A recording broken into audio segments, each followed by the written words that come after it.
కష్టాలైనా, కరువే వచ్చినా, కలుపే వచ్చినా ఆయన తన తోడుంటాడు. ఈ దినం ఆయన నాతో మాట్లాడయ్యా, ఏం మాట్లాడతారో దినం ఆయన్ని అడగాలనుకుంటావా? ఆయన ఏంటి నీతో మాట్లాడతారో నీ జీవితంలో అన్వయించుకుంటావా? అయితే అందరం కలిసి పాడతాం, అందరం కలిసి ఆరాధిద్దామండి. ఆయన నామం ఉచ్చరిస్తే చాలు, ఆయనకి గొప్ప ఘనత చెల్లుతుంది.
క్రీస్తునందు ప్రియమైన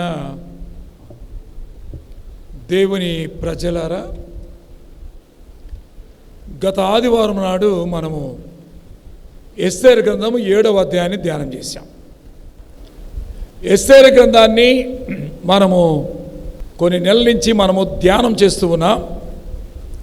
గత ఆదివారం నాడు మనం 7వ అధ్యాయాన్ని ధ్యానం చేశాం. రాణిగారు రాజుగారికి రెండోసారి విందుకు పిలిచింది. రెండవసారి విందుకి పిలిచినప్పుడు హామాను సంతోషముతో విందుకి వెళ్ళలేకపోయాడు. ఎందుకని? మొర్దెకైని చంపిన తర్వాత ఆ విందుకి పోవాలి సంతోషముతో అనుకున్నాడు. తన భార్య, తన స్నేహితులు కూడా ఉచిత సలహా ఇచ్చారు. తను అనుకున్నట్లుగా అది జరగకుండా, అది ఏ మొర్దెకై అయితే హామాను చంపాలనుకున్నాడో అదే మొర్దెకైని ఊరేగించటం, రాజవస్త్రాలు తొడిగించటం, రాజకిరీటం పెట్టడం, రాజుగారి గుర్రం మీద ఎక్కించటం, ఈ హామానే రాజు కనపరిచిన వారు ఇలా ఉంటారని చెప్పటం, ఇవన్నీ అతనికి షేమ్ అయిపోయినాయి, అవమానం అయిపోయినాయి. ఏదైతే ఇతరులకి ద్రోహం చేయాలనుకున్నారో తాను తవ్విన గుంటల్లో తానే పడ్డాడు. ఆఖరికి రాజుగారు విందుకు వెళ్ళాడు. రెండవ రోజు ఎస్తేర్ రాణి, ఏం కావాలమ్మా నీకు? ఏదో సంథింగ్ ఈజ్ దేర్, నీ హృదయంలో ఏదో ఉంది, చెప్పు తల్లి అని రాణిగారిని అడిగాడు. రాణి అన్నది, అయ్యా రాజుగారు, నా ప్రాణాన్ని, నా వంశముల ప్రాణాన్ని తీయాలనుకుంటున్న ఒకడు దుర్మార్గుడు ఉన్నాడు. 3 విషయాలు చెప్పి, పగవాడు, దుష్టుడు, వాడున్నాడు అని చెప్పాడు.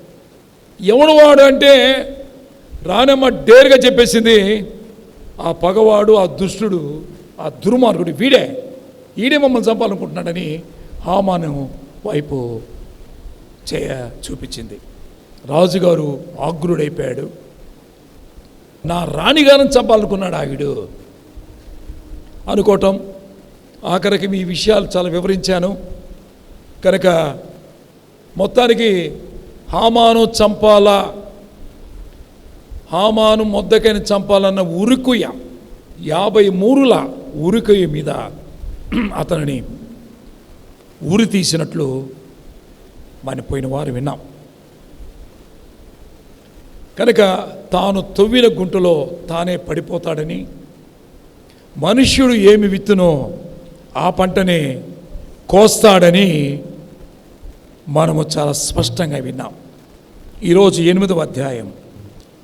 ఆ దినమున రాజైన అహష్వేరోషు యూదులకు శత్రువైన హామాను ఇంటిని రాణి అయిన ఎస్తేరునకు ఇచ్చెను.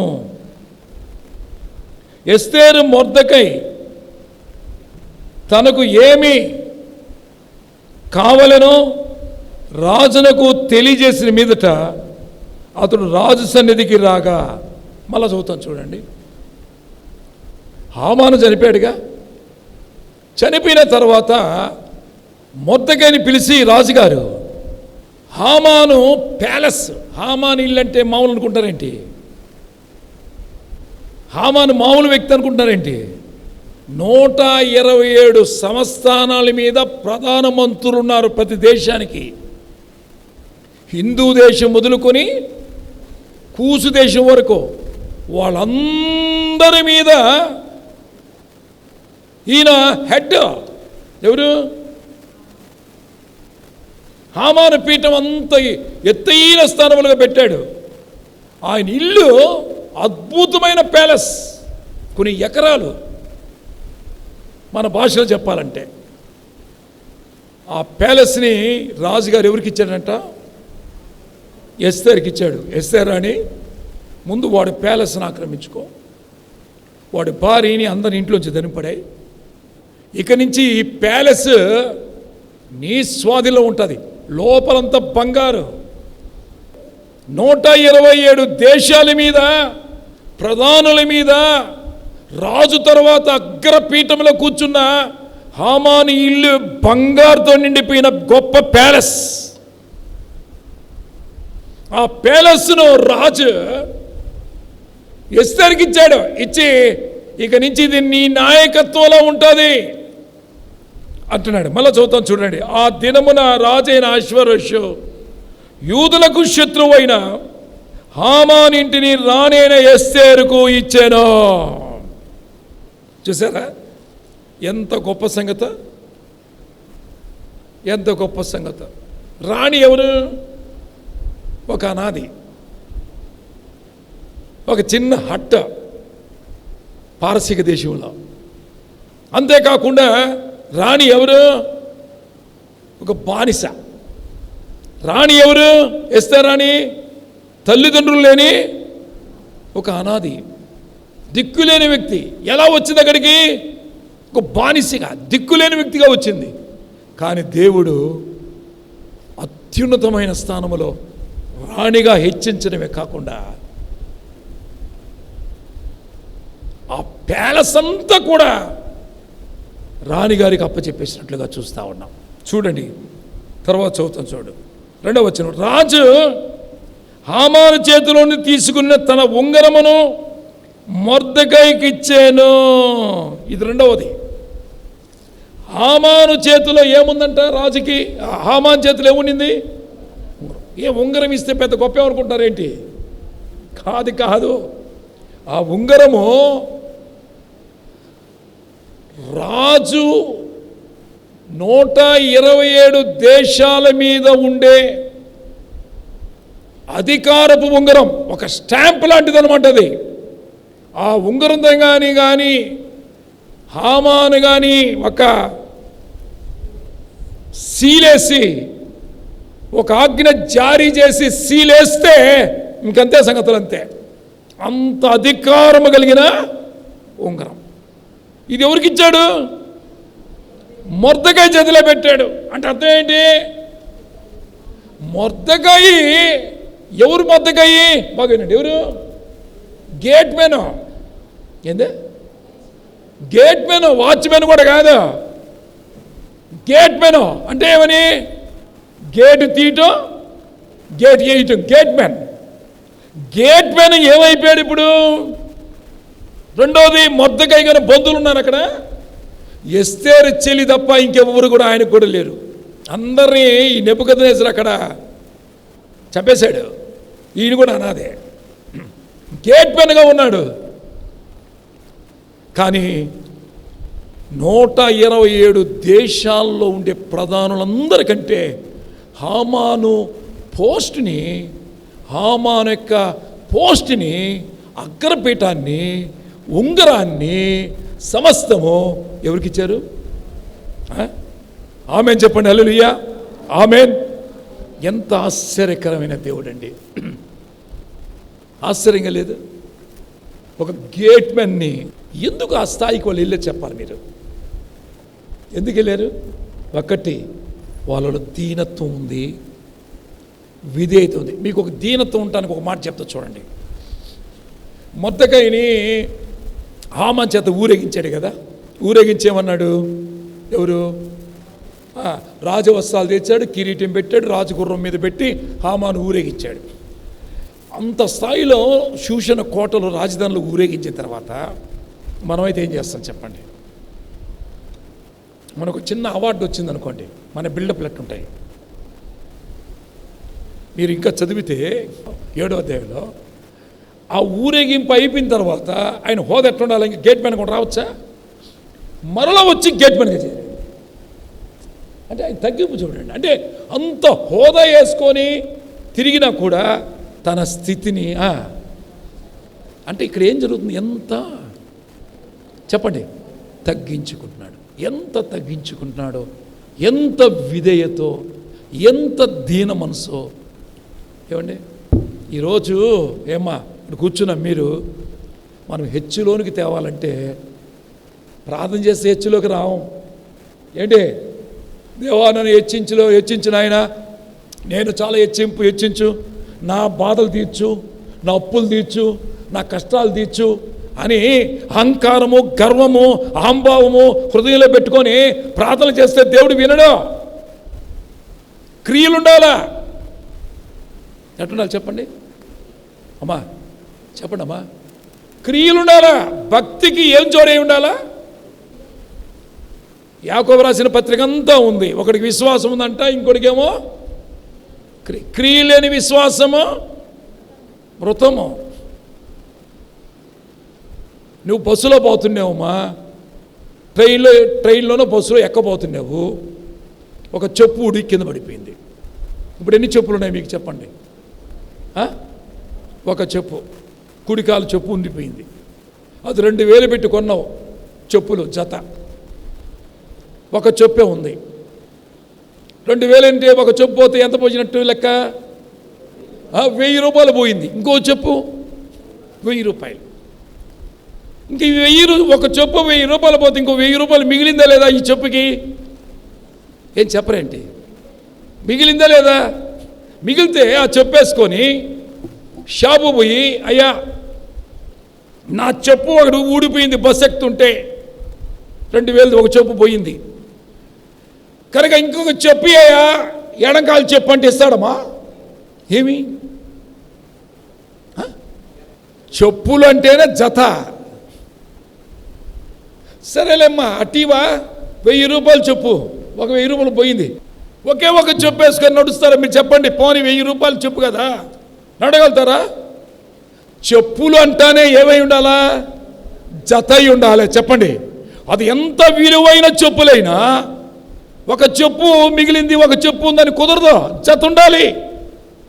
క్రైస్తవుడికి కూడా ప్రార్థన చేయమంటే ఏమనుకోకండి, కొంచెం మనం అబ్బా ఎరగదేస్తాం. ఏంటదా ప్రార్థనలో? ప్రభువా, దేవా, నాయనా, అమ్మా, అయ్యా, నాయనా, నువ్వు చేయకపోతే ఎవరున్నారయ్యా? నువ్వు చేయకపోతే ఎవరున్నారయ్యా? ఎన్ని ప్రార్థనలు చేసిన మొర్దెకై, ఎస్తేర్ లాంటి విధేయత, తగ్గింపు, దీన మనసు లేకపోతే ఈ ప్రార్థనని దేవుడిని ఎత్తైన స్థానానికి తీసుకురాడు. వీళ్ళలో మెయిన్ ఏంటంటే ప్రార్థన కంటే క్రియలు ఉన్నాయి. క్రియలు కలిగి ఉండాలా. ఇప్పుడు నేను బోధిస్తున్నాను మీకు, నా బోధ యొక్క విలువ అది మీ హృదయంలో ఫలించాలంటే ఏం చేయాలా? ముందు నేను దాన్ని పాటించి, నా కుటుంబం పాటించి, ముందు నేను అవలంబించి అన్వయించుకొని దాని క్రియ కలిగి అప్పుడు మీకు బోధిస్తే దానికి వెయిట్ ఉంటుంది, వాల్యూ ఉంటుంది, అది ఫలిస్తుంది. క్రీస్తునందు ప్రియమైన వాళ్ళరా, మొర్దెకై ఆ స్థానంలోకి వచ్చాడు. వచ్చినవని గర్వించాడా? చెప్పండి చెప్పండి, గర్వించాడా? మళ్ళీ ఎక్కడికి వెళ్ళాడు? మళ్ళీ ఎక్కడికి వెళ్ళి గేట్ కీపర్ దగ్గరికి వెళ్ళిపోయాడు. అరే, నిన్నే కదా రాజు వస్త్రాలు పెట్టుకుంది, రాజు కిరీటం ధరించి నిన్నే కదా, అదేంది మళ్ళీ అక్కడికి వెళ్ళావంటే? నా స్థాయి అదే. మనము గుర్తుపెట్టుకోండి, ఏ స్థాయిలో ఎదిగినా మన స్థాయిని మనము, చెప్పండి బాబు, నీ స్థాయిని నువ్వు మర్చిపోనంత కాలం దేవుడు అంచెలంచెలుగా నేను దేవుడు ఆస్వాదిస్తాడు. మీకు దావీదుని గురించి తెలుసు. దావీదు ఒక 20 గొర్రెల లోపల ఉన్నాడు. గొర్రెల పేడ చదువుకొని ఒడిసెలతో పిట్టలు కొట్టుకుంటూ నేల మీద పండుకొని ఒక రొగ్గేసుకొని పండుకున్నవాడు. ఇప్పుడు రాజ దర్బార్లో రాజు అయ్యాడు. కానీ దావీదు అంటాడు, ఆ రగ్గట్టే పెట్టుకున్నాడు, క్యాట్బెల్ పెట్టుకున్నాడు, వడిసెల ఆ గొర్రెలు కోసే కర్రకడ పెట్టుకున్నాడు, ఆ బంగారు ప్యాలెస్లో వచ్చేమంటుంటే, దేవా, ఇంత హెచ్చులోనికి తెచ్చుకు నేను ఏ పాటి పడినాయా? నా ఇల్లు ఏం పాటిది, నా గోత్రం ఏ పాటిది? ఆ తగ్గింపు చూడండి. మనకు దావీదు లాంటి హెచ్చింపు కాదు, మనకు చిన్న అంత వస్తే చాలు. ఏంటది? అబ్బో, మన బిల్డప్లు ఉంటాయి. ఆహా, ఇంకా స్టైలే మారిపోతుంది, నీ స్టైలే. మొర్దెకై ఇప్పుడు ఎక్కడికి వెళ్ళిపోయాడు? హామాను స్థానంలోకి వెళ్ళిపోయాడు. చెప్పండి, హామాను స్థానం ఎక్కడ? ఏంటది? ఒకసారి చెప్పాలి మళ్ళా. 127 దేశాల మీద, ప్రధానమంత్రుల మీద ఈయన స్థానము రాజు తర్వాత అంతా హైయెస్ట్. కానీ అతని కుట్ర, అతని అసూయ, అతని ద్వేషమే అతనిని ఏం చేసింది? ఆ స్థానం నుంచి దించి ప్రాణాలు పోగొట్టినట్టు చేసి, ఏ ఉరుకు ఏం చేశాడో అదే ఉయికూరు మీద తన ప్రాణాలను చూసారు. కుట్ర, అసూయ, ద్వేషం, పగ పక్కన వాళ్ళ మీద ఉంటే ఏం చేస్తుంది చెప్పండి? అది ఆ స్థితి నుంచి నిన్ను ఏం చేస్తుంది? దీనస్థితికే కాదు, నిన్ను ప్రాణాల మీద లేకుండా, ఆఖరికి తను కట్టిన ఇంటిలో తన భార్య కూడా లేకుండా రాజు బయటికి తరివేసి ఎస్తేరుకి ఆ ప్యాలెస్ని. కాబట్టి ఏం నేర్చుకున్నారు మీరు చెప్పండి? ఏం నేర్చుకోవాలి వీళ్ళ ద్వారా? ఈ పాఠం ద్వారా ఏం నేర్చుకున్నారు చెప్పండి? తగ్గింపు. ఇంకా హామాన్ లాంటి గర్వం, హామాన్ లాంటి అహంభావం, హామాన్ లాంటి కుట్ర, పగ, ఇతరుల నాశనం వాళ్ళని కోరుకోవటం. ఎంతమంది లేరు క్రైస్తవుల్లో? ఎంతమంది లేరండి క్రైస్తవుల్లో? బైబిల్ కూడా పట్టుకొని పరిశుద్ధ గ్రంథం పట్టడానికి అర్హత లేకపోయినా గర్విష్ఠులు, అహంకారులు ఎంతమంది లేరు క్రైస్తవుల్లో? కొంతకాలం ఏది ఏంటో చెప్పండి. విధేయత కలిగిన వారుగా ఉండాలి. విధేయత, దీన మనసు. ఇక్కడ కూర్చొని మిమ్మల్ని చూస్తూ ఉంటే నాకు ఆ దీన మనసు, ఆ విధేయత, ఆ తగ్గింపు కొంతకాలం కొంచెం ఇబ్బందికరంగా ఉన్నప్పటికీ ఎస్తేరుకి మొదటికి ఆఖరికి ఎత్తైన స్థానములో చెప్పండి, ఎత్తైన కొండపైన ఏకాంతముగా చేరి రూపాంతర అనుభవము పొంద ప్రార్థించుమో ప్రియుడా, ప్రార్థించుమో ప్రియుడా. ఎత్తైన కొండపై. ఎప్పుడైనా గుర్తుపెట్టుకోండి, ఈ పరిశుద్ధ గ్రంథం చెప్పిన వాక్యము ఎప్పుడు సత్యమైందే. ఎక్కడికి పోయినా 2 ఒకట్లా 2, 6 కాదు, 3 కాదు. ఎప్పుడైతే నీకు దీనత్వము, తగ్గింపు, క్రైస్తవులకి విధేయత ఉంటుందో, దేవుడు అంటే దీనత్వం, మందిరం అంటే దీనత్వం, దైవజనుడు, దైవ ప్రతినిధి అంటే దీనత్వం ఉందా? దీనులుగా ఉండాలా. ఎవరు దీనులై వణుకుచుండునో వాళ్ళనే దేవుడు చూస్తాడు. మహోన్నతుడను, మహోన్నతమైన స్థలంలో నివసించువాడను, ఆయనను దీన మనసు గల వారి యొద్ద నేను నివాసము చేయటికి ఇష్టపడుచున్నాను. దేవుడు ఎవరి దగ్గర ఉంటాడు? గర్విష్ఠుల దగ్గర ఉండడు, అహంకారుల దగ్గర ఉండడు, పొగరోల దగ్గర ఉండడు, కుళ్ళుబోతుల దగ్గర ఉండడు, ఇతరులు నాశనాన్ని కోరుకునే వాళ్ళ దగ్గర ఉండరు. సంఘంలో మనం అందరినీ ఎట్లా, నాకంటే పక్కనోళ్ళు, మన సంఘస్థులు చెప్పండి బాగుండాలి అని కోరుకోవాలి. అంతేగా, నాకంటే మన సంఘస్థులు బాగుండాలి, నాకంటే మన సంఘస్థులు యోగ్యులు, నాకంటే మన సంఘస్థులు యోగ్యులు అనుకోవాలి. మనం పక్కన వాళ్ళు ఆస్వాదించబడుతుంటే అసూయపడి, పక్కన వాళ్ళు దీవించబడుతుంటే కుళ్ళుతో ఉంటే ఎప్పుడు పైకి రావడం కాదు కదా. హామానుకు పట్టిన గతి నీకు నాకు పడుతుంది, జాగ్రత్త. ఇప్పుడు మొర్దెకైకి ఏమి ఇచ్చారు చెప్పండి? ఏ ఉంగరం ఇది? బంగారుదనే మీరు చెప్పేది? వజ్రందనే లేకపోతే ముత్యాలదనే? కాదు కాదు, 127 దేశాల శాసనాన్ని ముద్రించగలిగిన స్టాంపు లాంటి ఉంగరం అది. కానీ వేస్తే కథ అంతే. అటువంటి ఉంగరం ఇచ్చి మొర్దెకైని ఎత్తి ఆ సీట్లో కూర్చోబెట్టాడు. చెప్పండి హల్లెలూయా, ఆమేన్. ఒక గేట్ మ్యాన్ ఏంది ఆ స్థాయికి వెళ్ళిపోవటం ఏంటి? అమ్మా, దేవుడు ఎంత గొప్పోడండి. దేవుడు 3వ వచనం చూడండి, 3వ వచనం. మరియు ఎస్తేరు రాజు ఎదుట మనవి చేసుకొని అతని పాదముల మీద పడి అగాగీయుడైన హామాను చేసిన కీడును, అతనికి యూదులకు విరోధముగా తలంచిన యోచన వ్యర్థపరిచిన కన్నీళ్లతో అతన్ని వేడుకొనగా, రాజు బంగారు దండమును ఎస్తేరు తట్టు చాపెను. ఎస్తేరు లేచి రాజు ఎదుట నిలిచెను. రాజు అయిన తమకు సమ్మతి అయిన యెడల తమ దృష్టికి నేను దయ పొందిన దాననై, రాజు అయిన తన ఎదుట ఈ సంగతి యుక్తముగా తోచినడల తమ దృష్టికి నేను ఇంపైన దానినైన యెడల, రాజు అయిన తమ సకల సమస్థానమునందు యూదులను నాశించేవలని హమ్మేదాతు కుమారుడైన అగాగీయుడైన హామాను ఉరాయించిన తాకీదు చొప్పున జరగకున్నట్లు వాటిని రద్దు చేయుటకు ఆజ్ఞేయుడి. ఇప్పుడు ఒక మాట ఏనండి, ఇంకోటి చెప్పంటారు మీకు. మొర్దెకై అనాదిగా వచ్చాడు ఊరికి, అసలే రిలేషన్ కూడా లేదు, రాజుగారు బామర్ది అయ్యాడు. బాగా చెప్పండి ఒకసారి. గేట్ మ్యాన్ పోయి మొర్దెకైకి బామర్ది అయిపోయాడు. రాణి తన అన్నని పరిచయం చేసింది. ఏమండి, రాణిగారు చెప్పండి, నేను యూదురాల్ని. ఆయన పర్వాలేదమ్మా, నీ విధేయతే నాకు చాలు. కానీ మొర్దెకై కూడా ఎవరో తెలుసా? ఎవరో నాకు తెలియదే. నేనేదో అతన్ని గణపరిచాను కానీ మంచోడని. ఎవరు? నీ బామర్దండి. మొర్దెకై ఎవరంట? రాజుగారికి ఎవరు చెప్పండి? బామర్ది. ఇప్పుడు హోదే కాదు, రిలేషన్ కూడా చూడండి ఎట్ట కుదిరిందో. చాలా విచిత్రంగా లేదు? ఆమాను శాస్త్రం ఏం శాస్త్రం? మరణ శాస్త్రం. చెప్పండి ఒకసారి.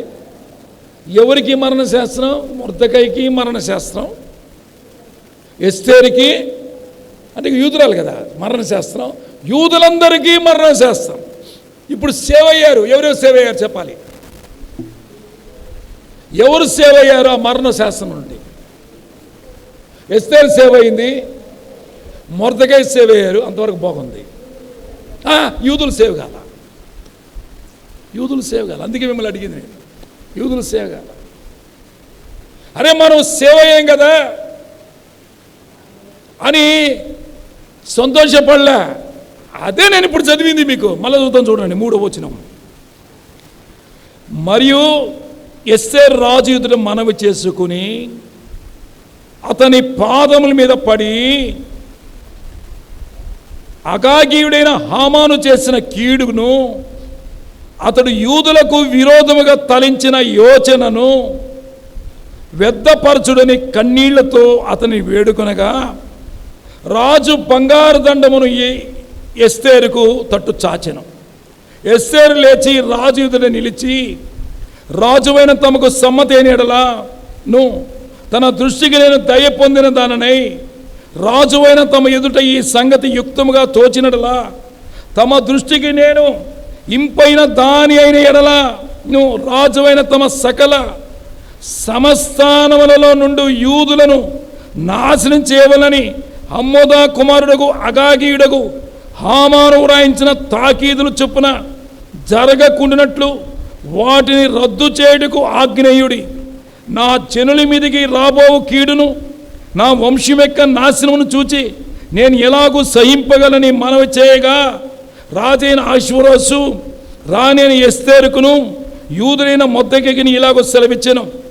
హామానింటిని ఎస్తేరునికి ఇచ్చి ఉన్నాను. అతడు యూదులను హతము చేయుటకు ప్రయత్నించినందున అతడు ఉరికి మీద ఉరి తీయించబడెను. అయితే రాజు పేరట వ్రాయబడిన రాజు ఉంగరముతో ముద్రింపబడిన తాకీదును ఏ మానవుడు మార్చజాలడో నేను కూడా మార్చలేను. రాణమ్మ ఏం చేసింది? ఎస్తేరాని ఆయన పాదాల మీద పడింది. ఎవరి పాదాల మీద? రాజు. అయ్యా, నన్ను సేవ్ చేసావు, మా అన్నను కూడా సేవ్ చేసావు. అయితే 127 దేశాలలో మా యూదుల జనాంగం ఉందయ్యా. వాళ్ళకి టైం దగ్గరికి వచ్చేసిందయ్యా. 12 నెల 13వ తేదీ వాళ్ళకి టైము దగ్గరికి వచ్చిందయ్యా, మరణ దినము. అయ్యా, వాళ్ళని కూడా కాపాడయ్యా, వాళ్ళు కూడా ప్రాణభిక్ష పెట్టయ్యా అని రాజుగారి మీద కాళ్ళ మీద పడి కన్నీటితో రాజుగారిని అడిగింది. రాజుగారు అంటున్నాడు, మళ్ళా చెప్తున్నాడు, నేను నిన్ను హామానింటి మీద అధికారిగా ఇచ్చాను. మీ అన్నను చంపాలనుకున్న హామాన్ని నేను చంపేసి నేను రాజు ఉంగరాన్ని పెట్టి హామాను స్థాయిలో ఆ హోదాలు నేను నిన్ను 7వ వచనం చూడు. రాజైన అహష్వేరోషు రాణి అయిన ఎస్తేరునకు యూదుడైన మొర్దెకైని ఇలాగ సెలవిచ్చాను. హామాన్ ఇంటిని ఎస్తేరుకి ఇచ్చి ఉన్నాను. అతడు యూదులను హతము చేయుటకు ప్రయత్నించినందున అతడు ఉరికి మీద ఉరి తీశాను.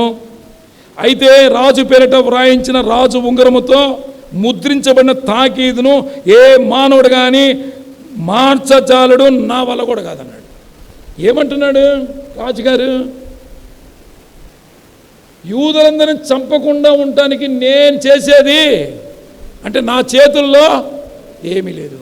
ఎందుకంటే ఒకసారి రాజాజ్ఞను జారీ చేసిన తర్వాత, రాజు తాకీలు జారీ చేసిన తర్వాత మరల మార్చడానికి లేదు. అటు మారిస్తే రాజు ఏమవుతాడు? నీతిహీనుడవుతాడు. గుర్తుపెట్టుకోండి, రాజు అవుతారు, అంతే కదండి. జడ్జి ఉన్నాడు, మనోడకు ఒక న్యాయం అట్టుండదు కదా. లాయర్లు ఒప్పుకోరు కదా, అయినా కూడా మనస్సాక్షి ఒప్పుకోదు కదా జడ్జికి. ఎక్కడికి నీకు ఒకే తూకం, నాకు ఒకే తూకంగా అట్లాగానే మారిస్తే రాజు హీనుడవుతాడు దేశంలో. అది కూడా మామూలు దేశం కాదు, 127 దేశాలు. కనుక ఏమంటున్నాడు? ఎస్తేరాని నీ మనవి నేను చెప్పండి అంగీకరించలేను, నా వల్ల కాదు. అయితే ఇప్పుడేంది సంగతి? వల్ల కాదంటే అర్థం ఏంటి?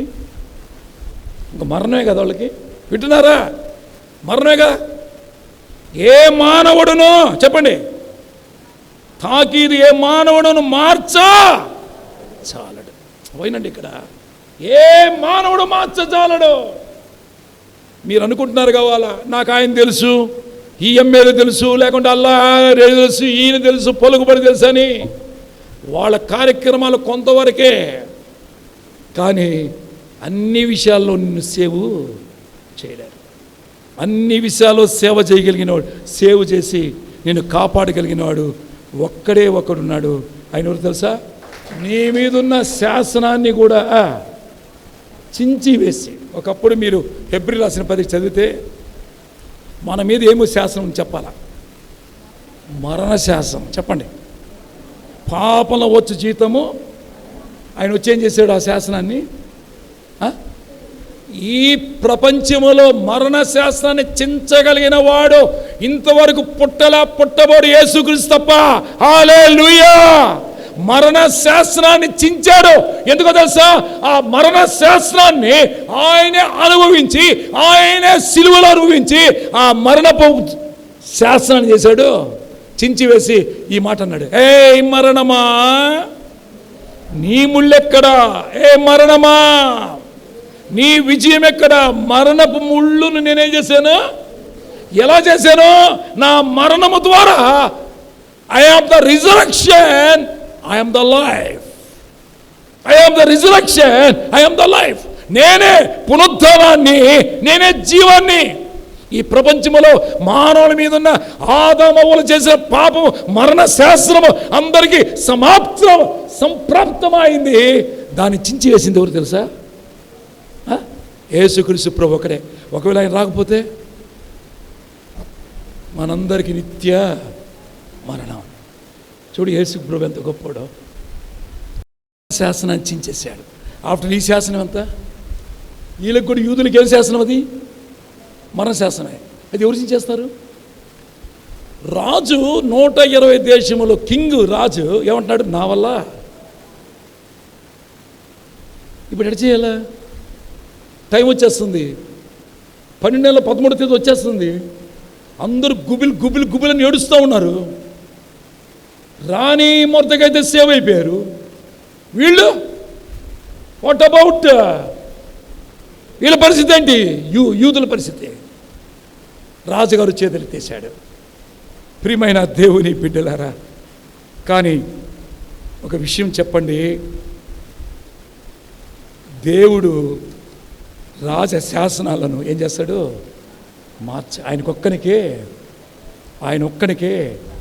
సాధ్యం. ఆయన ఒక్కనికే సాధ్యం. ఇంతలో అదే వచ్చినలో కింద చాలా ఇంపార్టెంట్ లైన్ ఉంటుంది, చదవాలి మీరు. 8వ వచనము, కాగా మీకు ఇష్టమైనట్టు మీరు రాజునైన నా పేరట యూదుల పక్షమున తాకీదు వ్రాయించి రాజు ఉంగరముతో దానిని ముద్రించండి. బాగా వినండి. నేనైతే ఈ శాసనాన్ని మార్చలేదు. ఎందుకంటే నేను శాసనాన్ని మార్చితే నీతిహీనుడను అయిపోతా. ఇంకా నేను రాజుకు ఎలిజిబుల్ కాదు. కానీ నీకు ఇచ్చానుగా. అసలు ఈ యూదులను చంపాలని శాసనం పెట్టింది దేవుడు. కాబట్టి నువ్వు కూడా పెద్ద పవర్ఫుల్ క్యాండిడేటే కదా. కాబట్టి నేను నీకు ఉంగరం ఇచ్చానుగా. కానీ నువ్వేం చేస్తావంటే నీ సొంతగా నీకు కూడా కొన్ని, ఇప్పుడు అర్థమయ్యేది చెప్తున్నా. ముఖ్యమంత్రి ఉన్నాడు, పవన్ కళ్యాణ్ ముఖ్యమంత్రి. అంత పవర్ లేకపోయినా కొన్ని సొంతకి నేను చేయకూడదా? చేయొచ్చుగా. అట్లాగనమాట. కాబట్టి నువ్వేం చేస్తావంటే నీకు ఇచ్చిన అధికారాన్ని బట్టి నువ్వేమో రాసుకో, యూదులను ఎలా రక్షించుకో, ఏమైనా చేసుకో, నేనైతే ఇన్వాల్వ్ కాను అన్నాడు. చూసేవా రాజు ఎంత జ్ఞానయుక్తంగా చెప్పాడు. మొర్దెకాయికి పట్టరాని సంతోషం వచ్చింది. ఇప్పుడు ఎవరు ఈ శాసనాన్ని మార్చగలగా? ఈ శాసనం మాత్రం ఇట్టే ఉంది. ఎట్టుంది?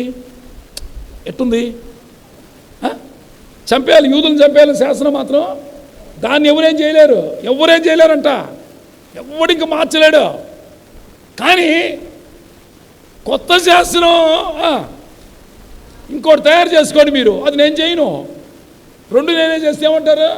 నేను చేయను, అది నువ్వు చేసుకో, నీకు ఆ పవరు ఉంది కదా, రాజు ఉంగరం ఉంది కదా, నువ్వు చేసుకోమన్నాడు. చూడండి దేవుడి యొక్క ప్రణాళికలు ఎంత విచిత్రంగా ఉంటాయి కదా. నాకు ఆ 8వ వచనాన్ని మీరు బాగా ఇంటికి అండర్లైన్ చదువుకోండి, చాలా అద్భుతంగా ఉంటుందండి. ఇప్పుడు రాజుగారు ఏం చేశాడు తెలుసా? చూడండి, ఈ మొత్తగా ఏం చేశాడు? 9వ వచనం, సీనారును 3వ నెలలో 23వ దినమునందు రాజు యొక్క వ్రాతగలాండ్లను పిలువనంపించి మొద్దకై ఆజ్ఞాపించిన ప్రకారమంతయు యూదులకు హిందూ దేశం మొదలుకొని, చూడండి మళ్ళా హిందూ అంటే ఇండియా, ఇండియా మొదలుకొని కూష్ దేశం అంటే ఆఫ్రికా వరకు ఎన్ని దేశాలు మొత్తం? ఇథియోపియా, ఇండియా నుంచి ఇథియోపియా దేశం వరకు ఎన్ని దేశాలు?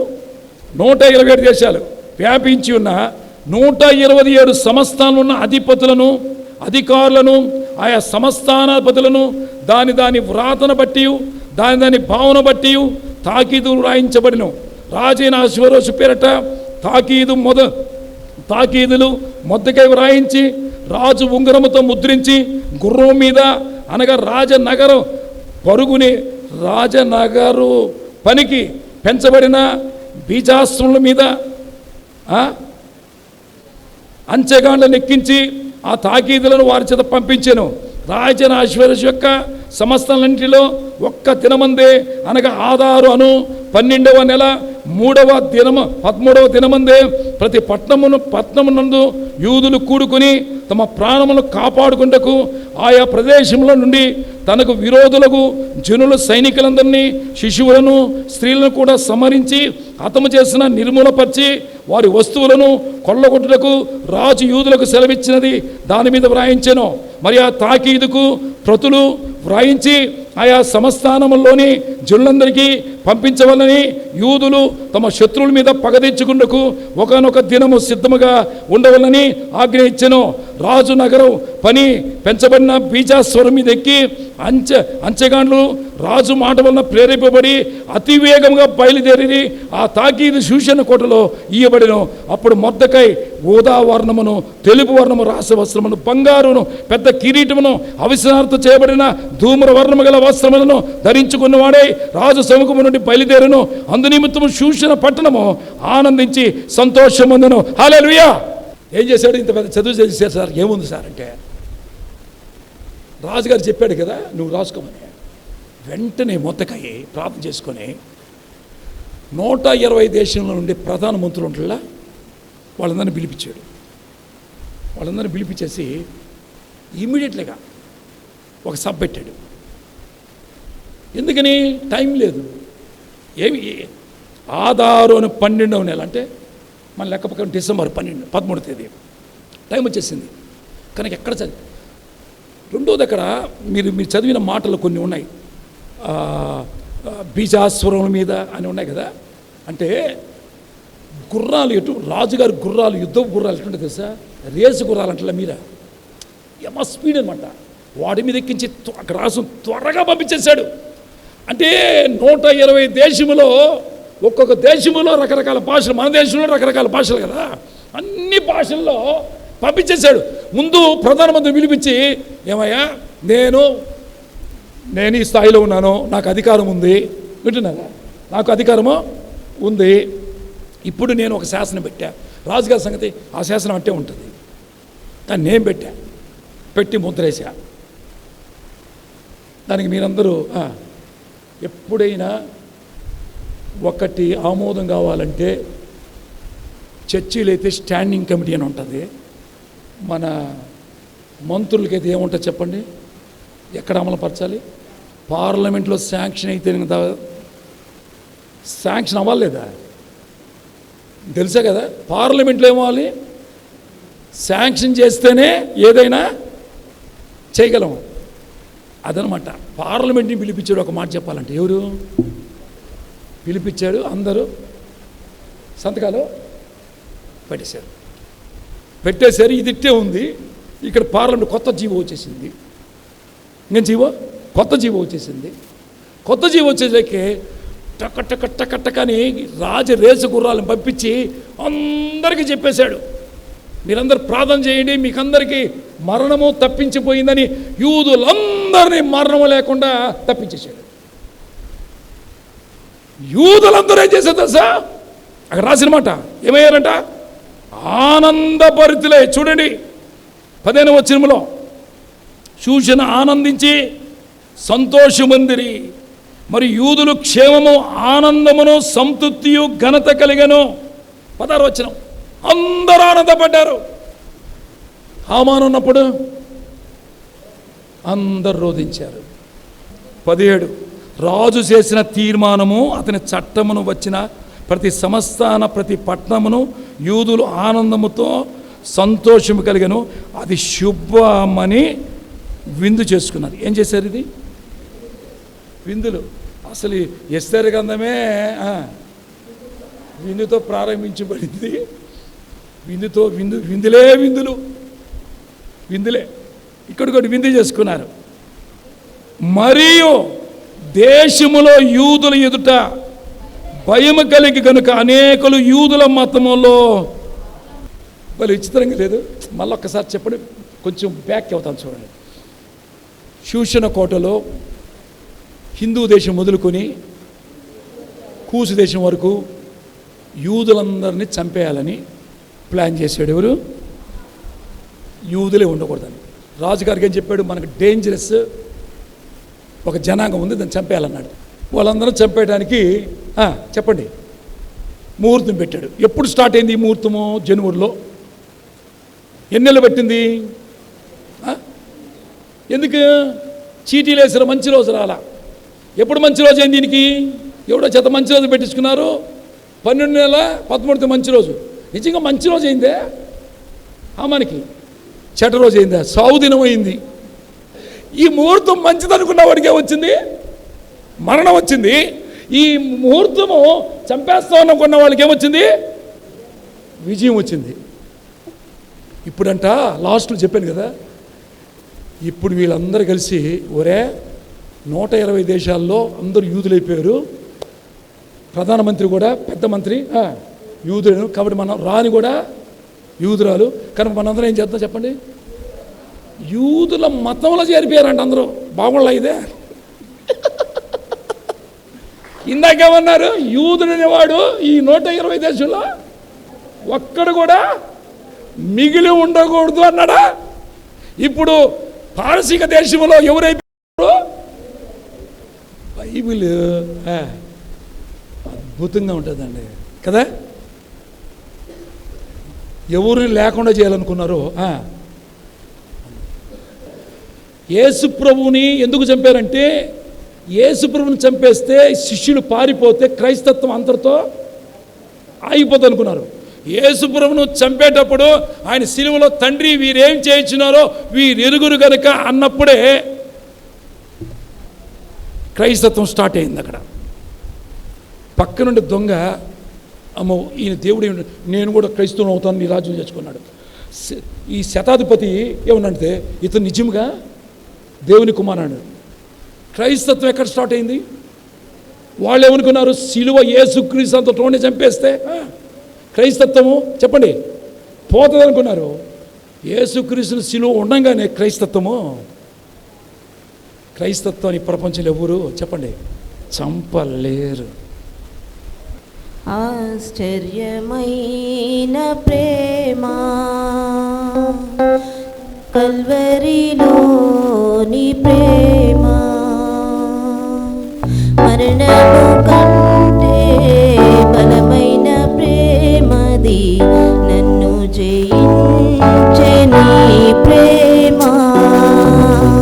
మరణము కంటే బలమైన ప్రేమది, నన్ను జయించే నీ ప్రేమ. ఆశ్చర్యం. ఈరోజు శాసనాలు ఏమంటున్నాడు రాజుగారు? ఈ శాసనం ఏ మనుష్యుడిగా నేను కానీ చాలు. ఎందుకంటే ఒకసారి నేను మార్చానంటే నేను నీతిహీనుడిని అవుతాను. నా వల్ల కాదు. యూదులు నేను రక్షించడానికి నా వల్ల కాదు. కానీ దేవుడి యొక్క ప్రణాళిక వేరేగా ఉంది. మొర్దెకై ద్వారా చేసిన కార్యం. ఏ డేట్ అయితే యూదులను చంపాలనుకున్నారో అదే డేట్లో యూదులకు విజయం కలిగింది. తక్కినంతా యూదులకు భయపడి యూదా మతం అని రాస్తుంది, యూదా మతములోనికి చేరిపోయి అందరూ పారసీక దేశం యూదా మతం అయిపోయింది. వండరు కదా. తల ఉంచుకొని ప్రార్థన చేసుకుందాం. నేను చెప్తుంటే నాకు చాలా ఆశ్చర్యంగా ఉంది, వింటున్నా మీకు ఎలా ఉందో నాకు తెలియదు. ఈరోజు దేవుడు ఒక్కొక్క ఆదివారం అద్భుతమైన మాటలు వినిపిస్తూ ఉన్నాడు. అద్భుతమైన మాటలు. దేవుడు ఎంత ఆశ్చర్యకరుడు ప్రియమైన వాళ్ళారా. దిక్కులేని అనాథులుగా ఉన్న ఎస్తేరును మొర్దెకైని దేవుడు రాణిగా ఆస్వాదించాడు. మొర్దెకైని చంపాలనుకున్న హామానును అదే ఊరికి మీద చంపి గేట్ మ్యాన్గా ఉండే మొర్దెకైని 127 దేశాలలో అగ్రపీఠ మీద కూర్చుండి పెట్టి ఈ 125 దేశాల్లో ఉన్నతమైన అధికారాన్ని దేవుడిచ్చాడు. శత్రువైన హామాను చంపిందే కాకుండా ప్యాలెస్ అంతా కూడా ఎస్తేరు రాణి వశం చేశారు. అంతా చేశాడు. కానీ రాజు ఎస్తేరు పోయి, అయ్యా రాజా, నీ కాళ్ళ మీద పడి కాళ్ళు పట్టుకుని ఏడుస్తుంది. అయ్యా, మమ్మల్ని సరే రక్షించావు, కానీ 120 దేశంలో మా యూదా జనాంగం ఉందయ్యా, వాళ్ళ పరిస్థితి ఏందయ్యా, వాళ్ళని రక్షించవయ్యా.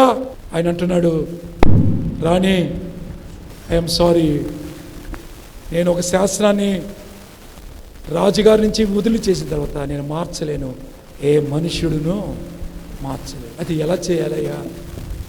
నా యూదుల జనాంగం ఏం కావాలయ్యా?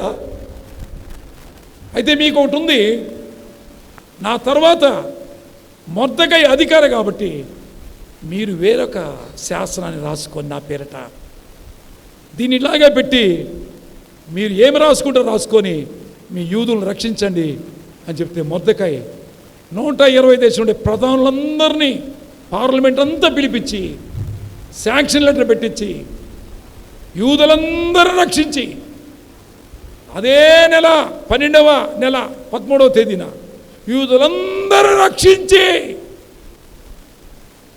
మరణశాస్త్రాన్ని చించివేసి యూదులకు జీవం ఇచ్చాడు. తక్కిన వాళ్ళు అందరూ కూడా యూదా మతంలో చేరిపోయారు. అయితే మనం ఆరాధిస్తున్న దేవుడు కూడా ఆదామవ్వల దగ్గర వచ్చిన మరణ శాస్త్రమైన పాపల వచ్చే జీతం మరణ శాస్త్రము. ఈ మరణ శాస్త్రముడు ఏ మనుష్యుడు విడిపించలేని శాస్త్రాన్ని దేవాది దేవుడు 2000 సంవత్సరాల క్రితము శరీరధారిగా రక్త మాంసాల్లో వచ్చి మరణ శాస్త్రాన్ని సిలువలో చించివేసి మనను మరణములోండి జీవములోనికి దాటింపజేసిన మన ప్రభువైన యేసుక్రీస్తుకి జయము, ఘనత, మహిమ యుగయుగములు. కనుక ఈరోజు మన మరణం అంటే భయం లేదు.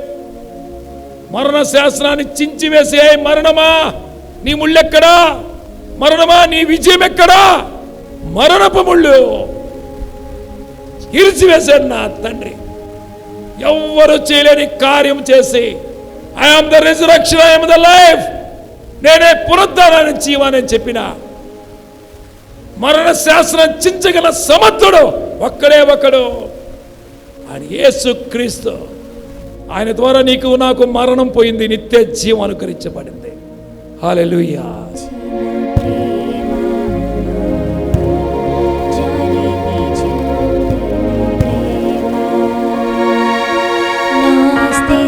చూచిన ప్రేమ, జాలిని చూపిన ప్రేమ, నాకై పరుగెత్తి గగనించి వద్దని నాకై పరుగెత్తి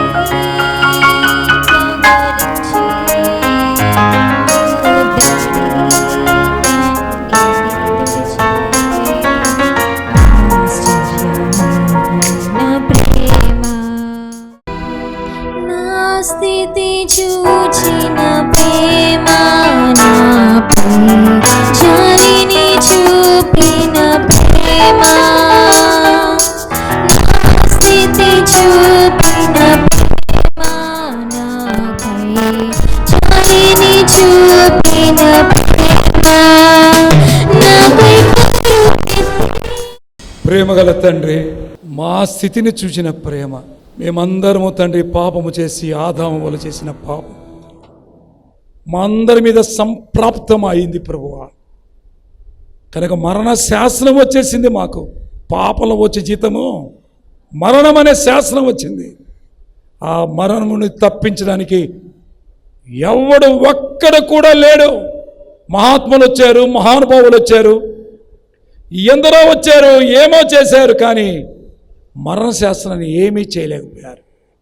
కానీ 2000 సంవత్సరాల క్రితం పరలోకాన్ని విడిచిపెట్టకూడని భాగ్యమని తెలిసి రిక్తుడుగా, దీనుడుగా, రక్తమాంసాలు ధరించుకొని యేసుక్రీస్తుని పేరుట వచ్చి ఆ మరణ శాస్త్రమును సిలువలో చించివేసి,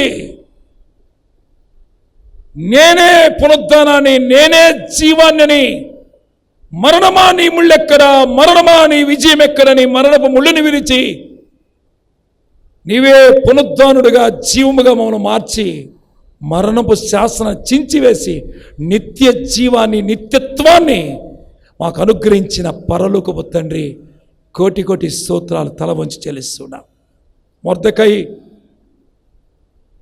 ఎస్తేరు జీవితములో, యూదుల జీవితములో, పారసీక దేశములో హామాను పన్నిన పన్నాగము ఓ భయంకరమైనది. ఆ భయంకరమైన స్థితిలో నుంచి ఎస్తేరును, మొర్దెకైని, యూద జనాంగాన్ని ఆ మరణ శాసనము నుండి ఎలా విడిపించావో ఈరోజు మేము తెలుసుకున్నాం. ఆశ్చర్యకరుడానికి వందనాలు. మా స్థితి చూసిన దేవుడు, మొర్దెకై స్థితి చూసిన దేవుడు, ఎస్తేరు స్థితి చూసిన దేవుడు, యూదుల స్థితి చూసిన దేవుడు, నీ బిడ్డలమైన మా స్థితి చూసిన దేవుడు తండ్రి. మరణ శాస్త్రాన్ని చించివేసి ఒక నూతన శాస్త్రాన్ని మాకు ఇచ్చి నిత్య జీవాన్ని మాకు అనుగ్రహించిన దేవా, నిన్ను స్తుతించుకుంటూ ఇంత గొప్ప ఆశ్చర్యమైన ప్రేమను బట్టి మేమేమీ చెల్లించలేక మా స్తుతి ఆరాధన మా ప్రభువైన యేసుక్రీస్తు పరిశుద్ధ నీకే సమర్పిస్తున్నాము తండ్రి. ఆమేన్. Thank you. అందరికీ వందనాలు. May God bless you.